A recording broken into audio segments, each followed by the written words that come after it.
all trying to be so perfect all the time, to do everything the right way. Where does this idea of right even come from? You open your Instagram feed and everybody's happy. Shows us a kind of human that just doesn't exist. Embrace negative thinking. That sounds like a really powerful and provocative statement. Positivity is heavy. It's very heavy. Such a burden. And that's why this is a politically incorrect shamanic guide for modern life. Well, Rudá, I'm so happy that we've finally got the chance to talk about the launch of your new book. You're one of my closest friends. I've seen you go through so much in your own life, and I know that creating this book, Laughing in the Face of Chaos, not only was it not an easy journey to actually put pen to paper and to finally get this incredible book together, but it contains so many of your own lived experiences that honestly sound like they've been quite challenging along the way. So I just want to say congratulations for this book. And maybe you could start by telling the community here, which we've got many people from the Vessel and other places, why now? Why did you come through and put this book together? Well, thank you, Justin. And hello, everybody. Very happy to be here too. And yes, very good moment to speak. And I'm super happy and proud of this book. Not because I think it's a masterpiece, but it's a lot of my personal journey, my personal story. It's also my rite of passage of my 50-year birthday.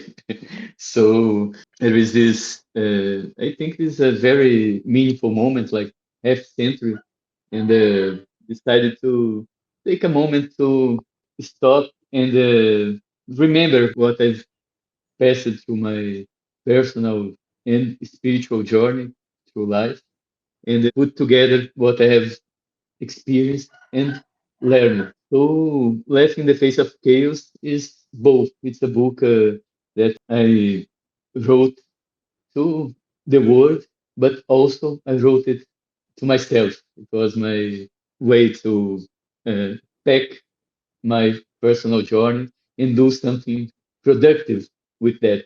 Otherwise, we have so much knowledge, so many experience that just get on the background of our minds, and they can become heavy, can become a burden if we don't transform that into something useful. And that's what the book is about, by the way, about how to turn our experience, our processes, our personal journey into something that can be meaningful, useful, and don't let it just drive us crazy instead. Yeah, I can see the struggle that has been part of your own life when it comes to embracing your own spirituality. You can really feel it in the words of the book. And I actually just picked up the book before this call because I know I read it chapter by chapter as you were putting it together over the last, I guess, 12 to 18 months. It's been a long journey to get it to this place. But I just picked it up again and I read the preface in chapter 1, and it just took me back to this journey that you've been on. And I was really struck that you dedicated the book to ayahuasca. And I thought that was really poignant and really relevant to what you're trying to share, that there was really nothing in particular that you needed to get across. There was no particular teacher, no particular ideological tradition, but it was something much deeper that you really wanted to convey and help bring people to a certain kind of place. Can you tell us more about that dedication? Yes, there is something very particular, very special about ayahuasca is that it shows you who you are, what is within yourself, and there is nothing else there. And the only bias there is yours, and the ayahuasca helps you to break through that, to see beyond it, and really open our eyes. I started my journey with ayahuasca when I was 15, just a teenager, and in many moments of my life, it helped me a lot and brought me back, rescued me from place of profound pain, warned me, shook me up when I was lost, and was the medicine, the teacher who really helped me to not to put my shit together, but to like break through the different illusions that were keeping me weak, and helped me to build a path that makes sense to me, to myself, not an inherited path somehow constructed by someone else. There is so much generosity on ayahuasca that she helped me to construct a kind of work when I work with people that is the same. It's about them. It's about honoring and helping them to connect better with the wisdom, with the knowledge that they have, they host inside of them. The story of Left in the Face of Chaos started in the same way. It started actually with out of the box, with an invitation that you just made to me years ago, and it was pretty challenging at the moment because for my whole life before that, all my work was very, very intuitive, right? Basically, I had no preconceived rituals or formulas, and despite the fact that I've studied many different sorts of therapies and techniques that could help me working with people, the same ayahuasca at some point suggested me, recommended me to drop it off and just be open and trust my instinct here and now. And that's what I learned to do when I was working with people. So everything, the techniques, the methods, the path would just flow naturally from the instant connection. But how to translate that to something that is happening online when I'm not in real life with the person? I don't feel, I don't touch, I don't breathe, and these elements are very important sometimes to work to create the connection, to create the dance and the flow. Then we started it out of the box, which was basically a super big challenge to dive into my inner universe and all the subjective knowledge that was there and find a more rational way that could be translated into a method. And it surprised me because I didn't know that there was so much there that I could access, harness, and put into words, right? And from out of the box, the seed of Left in the Face of Chaos was planted and started being nurtured and to flourish. Because Laughing in the Face of Chaos, the book, is basically this journey deepen in what is behind the scenes of Out of the Box, what is behind the scenes of everything I do so far, right? And that also translated into much more step by step conversation with people. So I consider this book conversation about life, about ourselves, and our common experience as human beings. What's here is somehow universal, and because there are things we share as human beings that we cannot escape, right? We came from the same matrix, right? We share the same biology, the same elements in our body, and also the same social structure, cultural structure, yet with some difference. And of course, each of us is very unique. This book talks a lot about our uniqueness and celebrates that, and intends to open path so each of us can access and can open the door and live what is really ours. But to get there, we must first talk about what we have in common, because that will set the base and will help to find the path through the darkness and the chaos of life. Well, very interesting. Now, for everyone listening, these are not sound effects of chickens that we're interjecting in the video. They're all in your backyard right now. Where are you, Rudá? Because people might be confused about what they're hearing. That's true. I'm so used to them, the rooster. Not chicken, they're roosters, okay? The roosters. Okay. That's Yeah. my ignorance. I don't know if Uh, you can tell the difference from the way they sound, but you're in Marajó Island now, right? yes, I'm in Marajó Island, the very countryside of Brazil. It's in the Amazon at the place where the Amazonas River meets the Atlantic Ocean. Incredible island, very fertile and full of oceans, rivers, mangroves, the Amazonian rainforest, and the Roosters just confirmed it. Well, it's nice that we can all feel like we're a little bit of a glimpse of nature there with you. I'm really excited. I'm going to Mudgee Island in just a couple of months. I'll be there as well. So that's going to be an amazing trip. For sure. So that's really interesting when you talk about the history of Out of the Box, because as you say, you launched the flagship course of the online vessel Out of the Box. I think it was 2018 was the first version of Out of the Box. I remember I came to Curitiba, where you're living at the time, and we did a terrible job recording in a sense, it was a terrible job in terms of our video production capability, and we were such novices, but it was also just incredibly raw, and what you had to share was so powerful that it became the most popular online course on the vessel. And since then, we've had thousands of people have enrolled into it in Out of the Box to take the 16-week journey. And I know the book is sort of the updated version of it, much more expansive and goes much more into your own personal life. But when you talk about it and you talk about this experience that we all have here living on this earth, and we've all got this chance to connect to that thing deep within. The question I've got for you, as you say all this, is that you say there's something very unique inside all of us, and we're all on some sort of a path to connect with that. And it's also almost an anti-ideological manifesto. That's how I see Laughing in the Face of Chaos. It doesn't share a particular program. It somehow is about deconstructing the things that we've learned along the way. And yet, there's some sort of a method in there.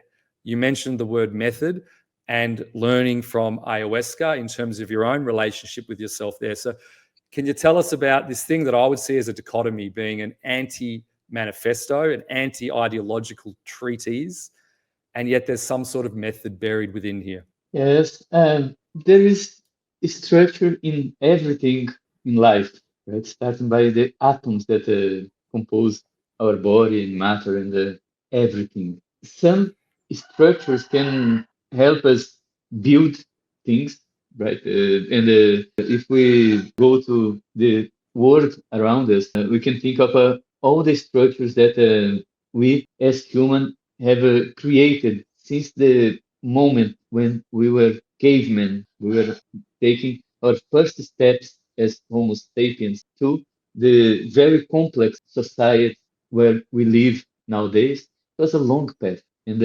this was basically a construction, structure over structure, piece after piece. We have ended up with this very complex and chaotic system where even the pieces of the structure don't talk to each other very well, right? There is so much conflict where religion says something, science says a different stuff, politics say another, and there are so many different voices and so much dichotomy nowadays that can really drive anybody crazy. At the same time, like this social structure is very necessary to our existence and to our survival. We can not just open the door and throw it away and go to live in the wilderness and pretend everything will be okay. No, here is where our challenges are. But how can we deal with the structure without getting completely trapped on that? We need strategy. So we should not be so naive to think that we can just make a decision and be wild or be free. No, we need strategies. We need a method. We need like a path for that. Left in the face of chaos, yes, it brings. I wouldn't say method, but can help, and that's why this is a politically incorrect shamanic guide for modern life. That's why we have this subtitle, right? It is a guide to find our own way, to build our own path, which is completely unique, but it requires some strategy. It's a politically incorrect shamanic guide because we must also face the many threats that exist in the spiritual world nowadays, right? So it's not about following the pre-established rules on the spiritual market, being it church, religions, or even the new age world or the coaching programs that are being sold nowadays. It breaks through many of these ideas and goes directly to much deeper place that we carry inside. Yeah, well, I'm glad you brought up these spiritual lies that we're sold in the new age industry. And I think that you and I have shared a sense of probably disappointment in a lot of the self development approaches that have emerged over the years. I mean, there's a lot of great stuff out there, but also there are these, I guess, these myth truths that so many people believe in. And one of the big ones many years ago that we first shared online, and well, you shared with an article called The Dark Side of Positive Thinking, just came at a time when so many people believed in the positive thinking movement. And it was something that was very confronting for a lot of people. And this is very strongly communicated in the book. So I know that one big comfortable lie in spirituality is that positivity solves all of our problems. But from your perspective, how does this approach to positivity, I guess, prevent a true healing process to take place? Positivity is heavy. It's very heavy. It's such a burden, right? When you must be positive, you must think positive.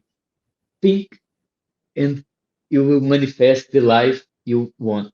And then you start getting paranoid with your negative thoughts and emotions. We start seeing them as something evil, something you must combat or ignore or just cut of yourself. And it's just impossible to happen, right? It's like doing an amputation. You cannot just maybe you can live without your arm, but not without your head, right? And you must cut it off if you want to stop thinking negative. Actually, it's very important to think negative, right? You have a challenge ahead of you, you want to start a project, whatever, you must think positive. You must think of the best outcome, what you want to achieve, but you must also consider what can go wrong. You must be warned of that, right? You must weigh both. If you don't, you can easily fall into a trap, right? You can get over optimistic and just ignoring the stuff outside, the risks that are about to eat you, and also ignore what's wrong within yourself, right? The many emotions and patterns that you must be aware of. I am very kind of thinking negative. This is so important. I love to think of the worst possible thing that can happen in my life. Because when I dare to think to put that in front of me, I can face my fear and it doesn't haunt me anymore. Many times when I dream the situations, being them in relationships, at work, in any aspect of my life, and there's something bothering me and there is some kind of fear, I just do that. I dream that and imagine the worst possible outcome and feel that and ask myself, can I survive that if it happens? And every time I have a positive answer, right? So, okay, it will be painful. Many times it could be quite painful, but I know I can survive most of this stuff.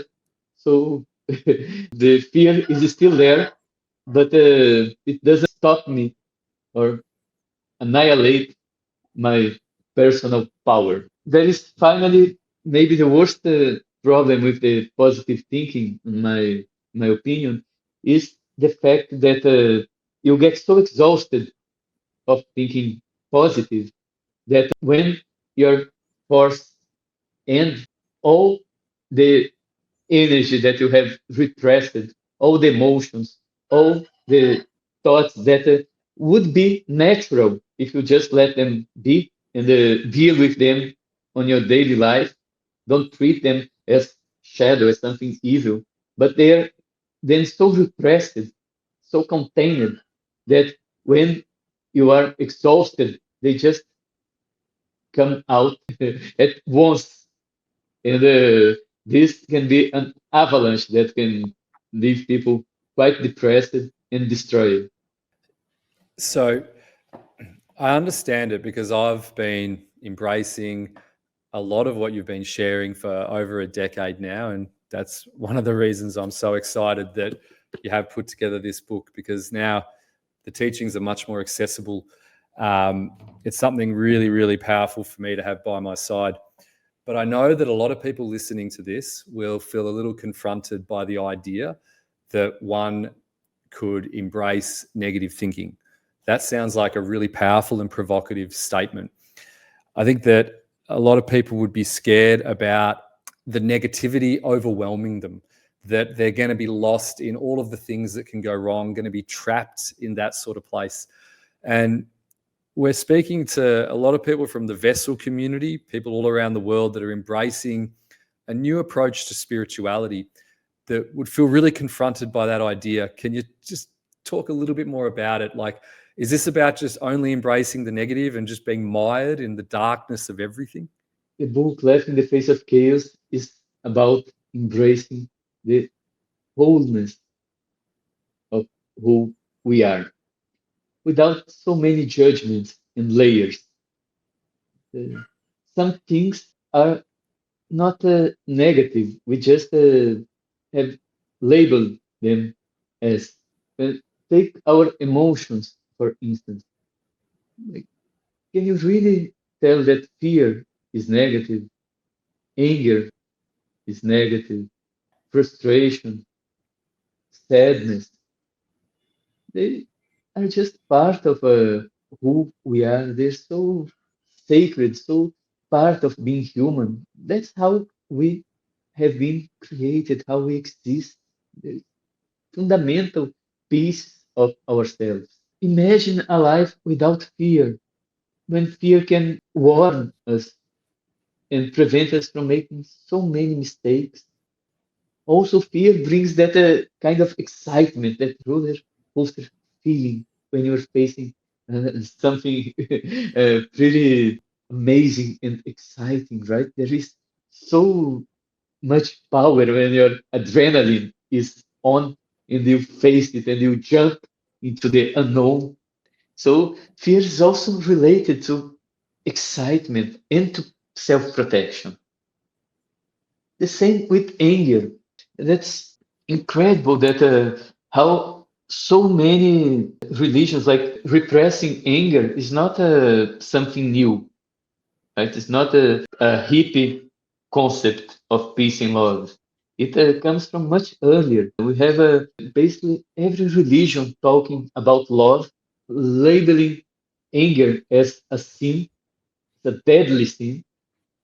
But look at how much violence being unleashed in name of religions, crusades, inquisition, the conquest of the new world.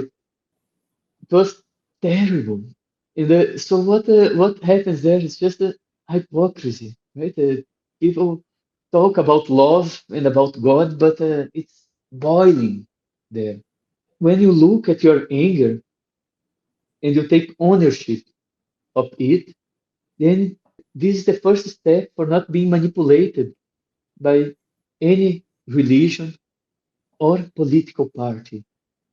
Because till a few centuries ago, we had a powerful church manipulating with our anger, right? And using us as pawns. Now we have political leaders feasting on our anger, and we're so busy fighting each other for our opinions that we forget our personal power. We play this fuckers game. So when you look at your anger and make peace of that, you can turn that into something else. And it doesn't need to be violence. Anger is not only about violence. Anger is about setting boundaries, about getting so upset about something that you decide to take action, being that starting a new project, doing something that will help, that will change a few things in the world, or even getting so upset with yourself that you decide to, to change, to shift your path and be much more conscious and responsible with your own self. So back to your question, do you really consider this is negative? Your anger, your tears, your grief? I do not. I consider them sacred. So this book is not about meeting your negativity. It's about meeting what makes you human and make peace with that. And probably you will end up finding out that the only negative thing there was your own relationship with yourself. When you make peace with these forbidden aspects of your being, then something starts to happen. You integrate and you find lodge for all your deepest emotions. Their energies start being harnessed much more creatively and positively because they can be harnessed consciously. Yeah, it's interesting you said about, I guess the book covers the full spectrum of emotions. I mean, we've been talking about anger, harnessing your anxiety. You spoke about fear just now as well, but it goes much deeper than that. And the whole book is it's a call to arms for people to look deeply within themselves and not to run away from these so-called negative emotions, but to start to have a much more positive relationship with them by giving them space inside the self. But still, when I hear all of this, and because I put myself back in uh, the way I lived my life a long time ago, when we first met, when I was living in New York City, building a startup, it was a huge vision that I had. And I know that back then I had a lot of trouble accepting these sides of myself. Like I constructed an image of who I wanted to be, so desperately wanted to be. And whenever my emotions would show me that I wasn't really at peace with myself and living that sort of life, I would almost have a very violent relationship with myself. I'd beat myself up. I would start to hate myself for not living up to that image that I've got. And so reading the book now, it's almost the book that I wish I had have had back when I was at that stage of my entrepreneurial journey. And it just would have helped me to, I think, let go of that perfectionism. And that, I think, is something that runs through the book, is this spiritual perfectionism that seems to exist out there, where we're all trying to be so perfect all the time, to do everything the right way. And I guess you help us to question, where does this idea of right even come from? Where do we get these images from? In the past, we had myths about gods, the Olympus, many deities and divine beings in big adventures around the cosmos and on Earth. These myths would plant seeds in our subconscious mind. Now, in our modern world, we still have myths. They just have changed a little bit. These modern myths are quite suffocating. They're perpetrated through Instagram nowadays, through YouTube and media channels. And they are so part of our modern life. We are so immersed on them that sometimes we don't stop to analyze how absurd they are. But the fact is that the media, and we contribute to that because we are agents of social media. We are pawns playing this game nowadays. Shows us a kind of a human that just doesn't exist.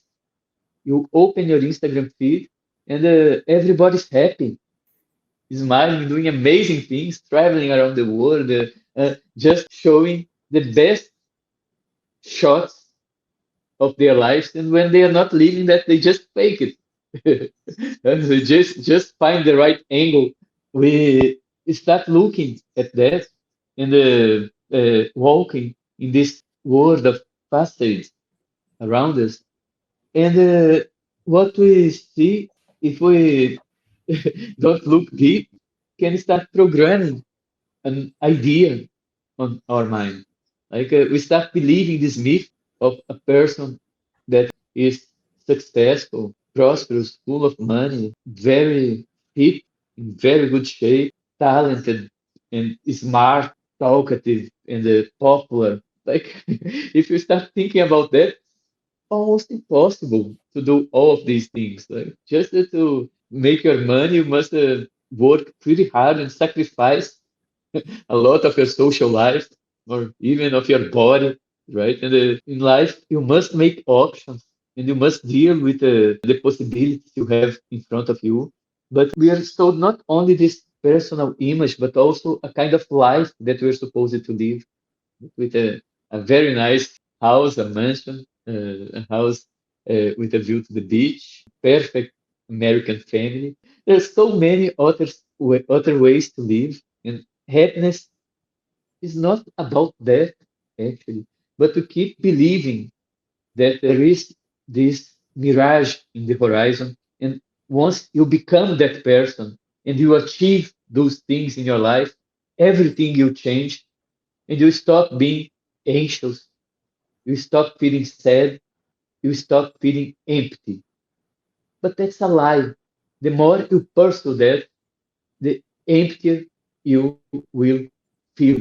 This pursuit drains your energy and takes you away from the only thing that matters, yourself, here and now. And tell us about the trap of spiritual identity, because that's another theme that's really strongly coming through the book. Is that something you've had to wrestle with yourself in your own very long journey? What do you mean by spiritual identity?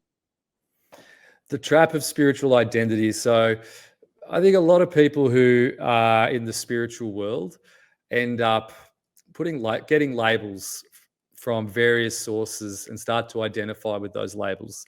So one of the classic ones might be being a high vibration person. I mean, that's something we've come across in lots of different communities, being of the love and being of the light. And we start to associate with those kinds of identities. Do you feel like that's something that you've had to wrestle with yourself along the way? Yes, I was lucky enough to jump into every sort of religion and spiritual movement I could when I was very young. And I got lost in many of these paths. And it helped me to learn a lot and to shape the person I am now, to make me more skeptical, what I consider a very useful survival tool.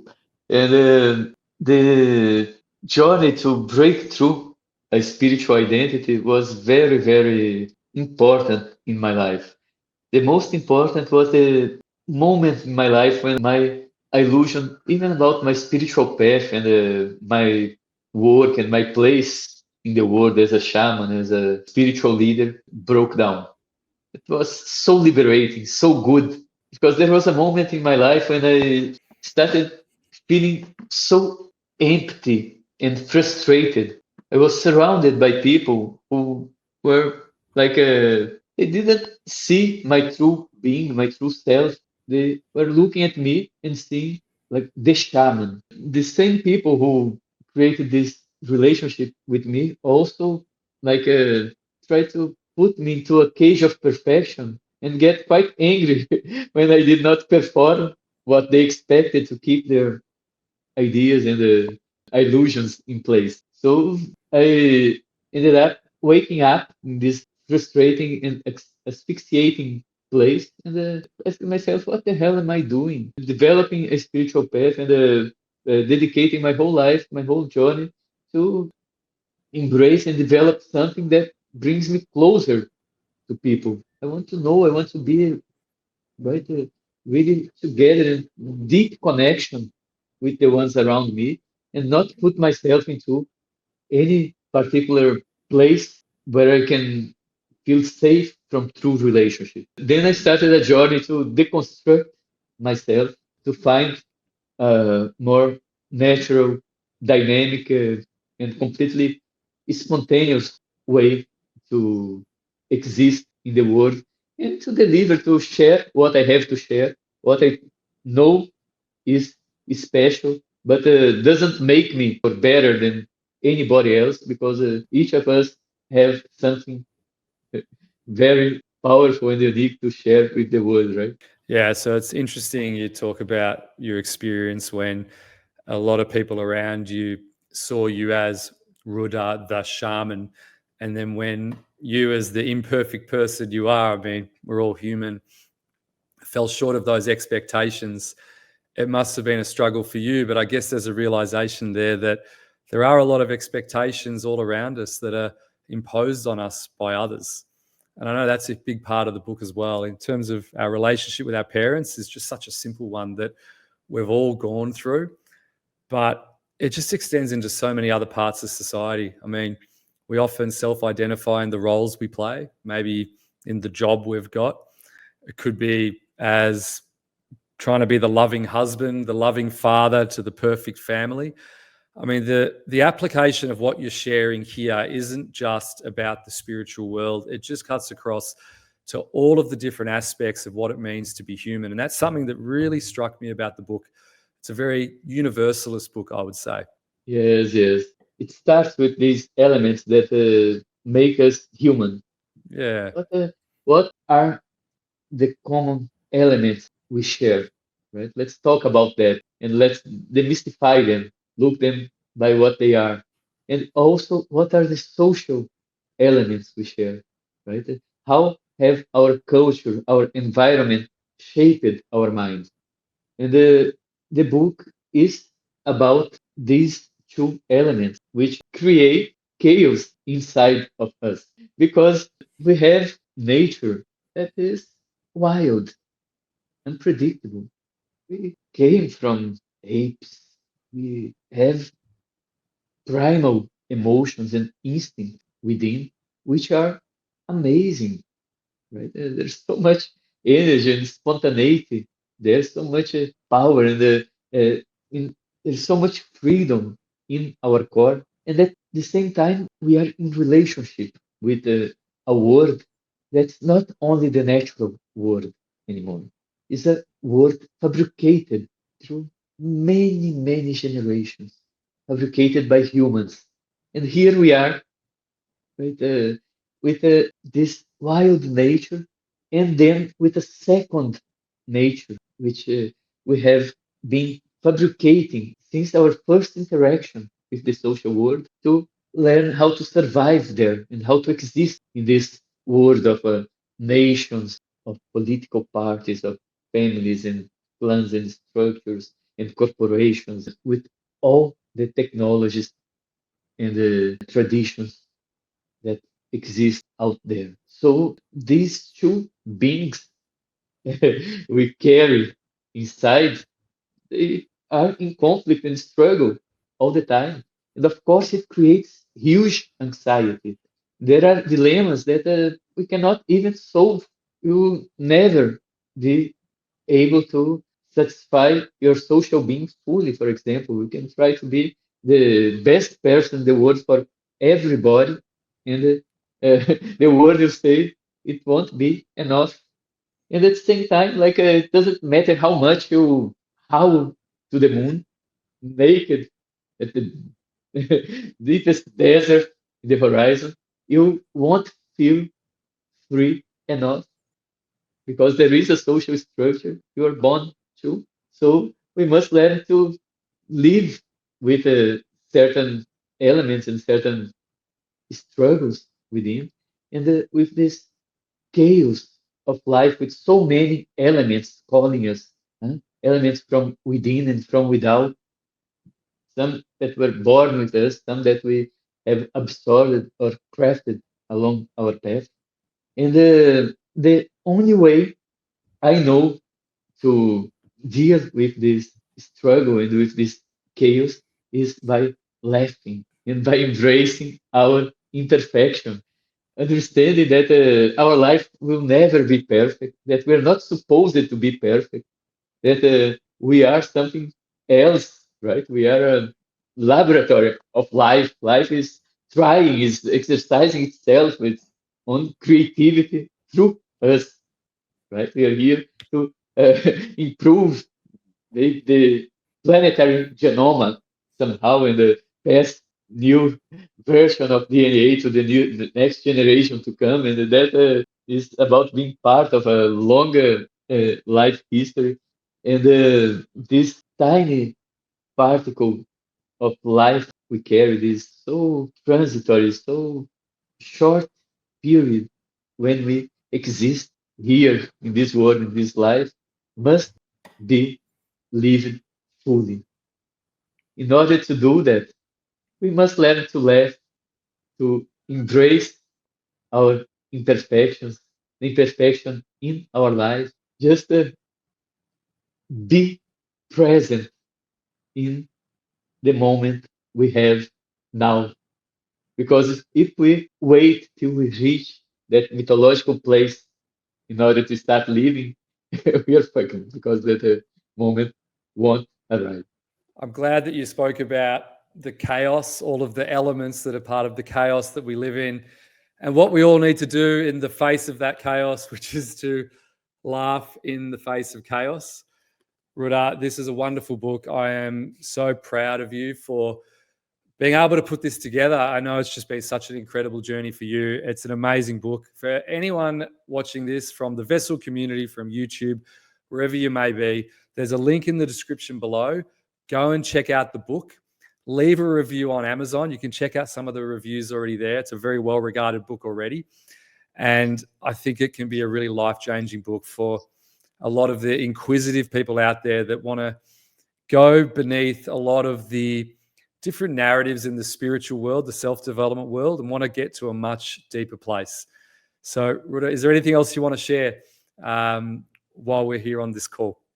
Yes, when you hear about laughing in the face of chaos, it may sound like giving a fuck to everything and trying to be happy despite of the imperfection in the world. It's not about that.